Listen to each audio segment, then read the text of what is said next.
இதில் இந்த செங்கோட்டையன் வந்த காம்பினேஷன் இருக்கு பாருங்க, அதையும் சாதாரணமாக கருதிவிட முடியாது.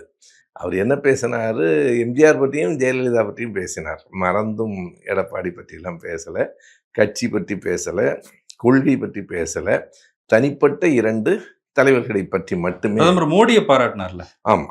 அதை நம்ம மறக்காம சொல்லணும். 2 தலைவர்களை தாண்டி மோடியும் பாராட்டினார். அவருடைய பாதை தெளிவானதுன்ட்டார்.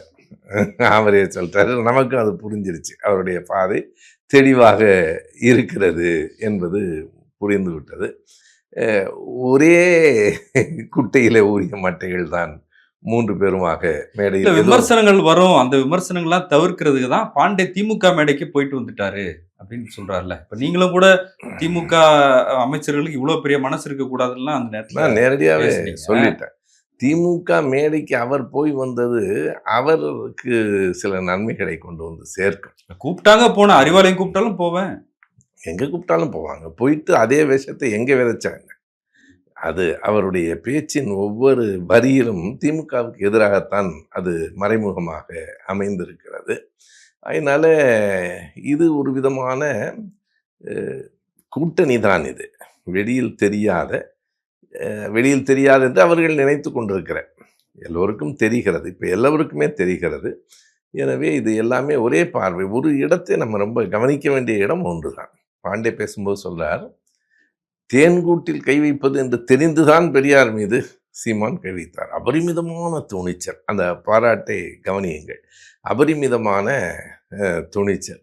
எனவே இவர்களுக்கான பெரிய மகிழ்ச்சி, பெரியாரை இழிவுபடுத்தி பேசுவதற்கு ஒருவர் கிடைத்திருக்கிறார். கொஞ்சம் சில பேர் ரொம்ப காஸ்ட்லியான விஷயமா இருக்கு, அவ்வளோதான். அதை தவிர அது அவர்களுக்கு, ஆர்எஸ்எஸ்க்கு அது ஒரு பெரிய செய்தி அல்ல. எனவே பெரியாரை திட்டுவது ஒன்று தான். நீங்கள் அன்றைய கூட்டத்தில் சீமான் பேச்சு முழுக்க திமுகவுக்கு எதிரானது, வேறு எதுவும் இல்லை. எனக்கு ரொம்ப சிரிப்பாக இருந்தது. ₹1 கூட பணம் கொடுக்க மாட்டோம்னு சொல்லி தேர்தலில் நிற்க முடியுமான்னு அப்படி பேசும்போது திரும்பி பார்த்தாரு. செங்கோட்டையனையான்னு எனக்கு தெரியல. செங்கோட்டையன் பதில் சொல்லணும்ல.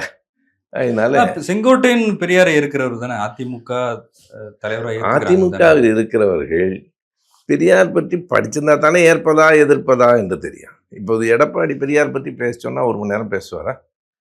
அவர் பெரிய பாவம். அவங்களுக்கும் இதற்கும் தொடர்பு இல்லை. கொள்கைக்கும் அவர்களுக்கும் தொடர்பு இல்லை. அது ஒரு கட்சியாக வைத்துக்கொண்டு அரசியல், தேர்தல், அந்த போக்குவரத்து அவைகளில் இருக்கிறார்களே தவிர, நீங்கள் செங்கோட்டையன் எந்த அளவுக்கு பெரியாரை அறிந்திருப்பார்னு தெரியாது.